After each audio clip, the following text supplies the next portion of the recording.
Hi, so recently I saw something on Twitter which is quite disturbing and worrying, which made me want to make a video to talk about entitlement, which is what the title of this video is. According to the definition provided by our overlord Google, entitlement is the fact of having a right to something, and in a bullet point underneath, the belief that one is inherently deserving of privileges / special treatment. Entitlement exists in every aspect of our lives, even though no one actually actively points it out, but it is arguably the root source of social issues such as sexism and hate crimes that are committed against women and rape culture, etc. along that lines. And that is one of the more glaring negative effects of entitlement, male entitlement specifically.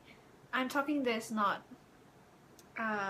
as a expert in this issue, but rather from what I have read and gathered concerning these topics for over the past years. And what happens is how entitlement plays a role in these issues is that men feel that they are entitled to a woman's body and their attention, which is why hate crimes that are committed against women, such as the one in California where Elliot Rogers killed 7 women after he was rejected when he asked the girl out, shows that male entitlement can be very dangerous, especially if men are taught from a very young age that they as men deserve a woman's attention and that a woman's body always belongs to men. And that's why some men don't see rape as a crime, because they believe that women's bodies are entitled to men and it's what women are born to do, you know. We are born as an automatic property to men. So that's why when a man is rejected by a girl, they feel like it's not right because they deserve it. They deserve a woman's attention just because they want it. And that's what entitlement means generally. And that is a very worrying issue in today's society. But what I wanted to talk today is not about that. Maybe not yet. I mean, I'd probably do that in another video if I feel like I want to do so.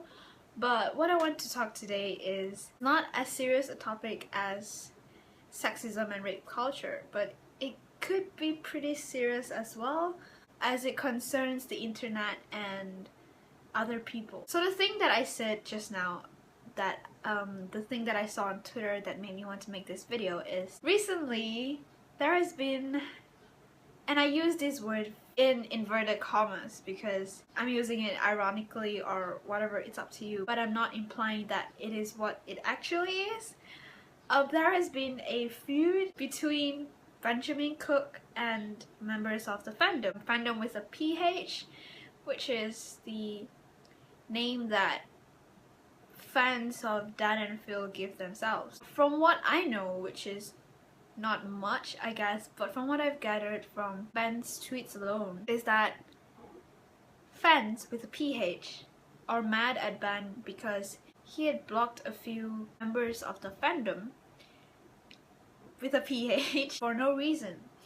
And so friends of these people, or these people who created new accounts after they've been blocked, have been demanding to know why Ben has blocked them. I guess that's mostly the gist here. A lot of them have taken to Twitter to ask Ben these questions. So if you go to his Twitter, you would see his entire timeline is just replies to these people, these fans. And you can see the first tweet is most of them asking why Ben has blocked them. And the thing is, with fans, there exists a sort of entitlement as well, especially if the other party involved is a celebrity, even if it's just a YouTuber. But the thing is, YouTubers are very often pedestaled as an internet celebrity nowadays as well. So all of a sudden fans feel that they're entitled to know what their idols do, or what they say,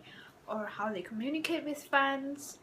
And I think it's very easy to get carried away, because sometimes you forget that it's an invasion of privacy, because when you put someone on a pedestal, you often forget that they are human beings as well. And even more so for, let's say, YouTubers compared to A-list celebrities, actors and musicians, because in their cases these things probably happen in a larger scale and more frequent as well.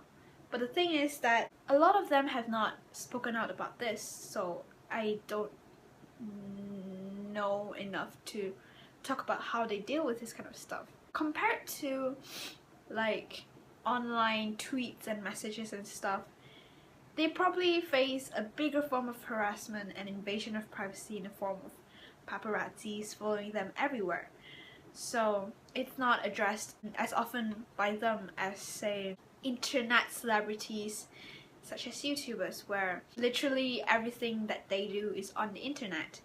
And I think when we follow this kind of people, like especially if they make videos, then we sort of catch a glimpse into their lives through their videos. And we feel, you know, now that you've shown us these videos that are part of your lives, and we get to see them every time you make this for us, so you should be able to show us everything else in your life and tell us what you do and why you do it and why you don't do it. And I think that's where the sense of entitlement comes from, when fans start to think that what they deserve goes beyond what the uploaders actually upload on the internet. And that's kind of dangerous because, as I said, in the end, YouTubers are mostly just human beings themselves. And for some of them, I mean, I can't speak on behalf of them, but from what I can gather, in contrast with like celebrities and stuff, is that fame is a word that they do not want to associate with. Some of them feel very uncomfortable being labeled as a celebrity because to most of them, they're just people recording videos on a camera in their bedrooms. So where did all this fame come from? And so when people demand to know what they refuse to tell because it's a form of invasion of their privacy, there's sort of a friction because fans treat them like they would a celebrity, but it's different for them because they still have lives of their own. So what I'm trying to say, I think, is that it's this sort of entitlement that allows fans to ask people like Ben why he has blocked the people that he has blocked. I think it's less of the fact that these people, these fans, are rude or not nice or unfriendly. It's more that there's this ingrained sense of entitlement that makes them feel like they deserve to know the answer, when in actual fact Ben actually doesn't have to explain to them why he has blocked anyone or why he did what he did. And I think that's something that's quite hard to get across, especially when this sense of entitlement is sort of subtly ingrained in everyone else who has been in contact with celebrity culture. The moment you tweet to someone you consider a celebrity and expect a reply from them, that in itself is already considered entitlement. So it's very hard to see it as what it is, especially when it's something that everyone does and it's considered so common that you don't feel like it's actually a problem. And the thing is that a lot of these celebrities themselves don't realize that they don't actually have to abide by the entitlement of their fans because it's such a common practice, and probably if they were fans themselves, they would feel the same way. I'm not making this video to side anyone on this. I mean, I am a fan of Dan and Phil, and that's why I started to follow this thing that's happening on Twitter out of curiosity and what happened and why is this drama happening. So I'm not siding anyone on this. I just realized it the more I read Ben's tweets and how people demand to know why he did this. And then I realized there was a common theme to this, as when I received anonymous messages in Ask FM asking me things that I didn't want to disclose to them. And then subsequently I received hate messages asking why I didn't want to reply to them, or why I didn't want to reply to them honestly. And I realized it's the same thing, you know. It's just that for Ben, many people see him as an idol, a celebrity, whatever you want to call it.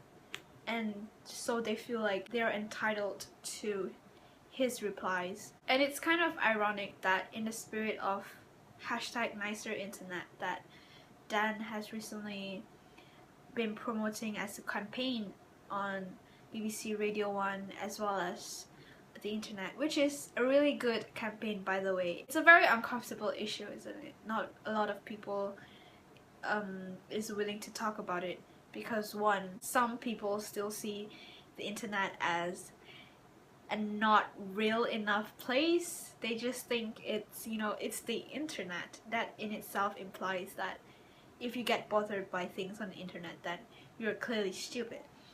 And number two, bullying itself is a very uncomfortable issue to talk about, even concerning bullying in real life.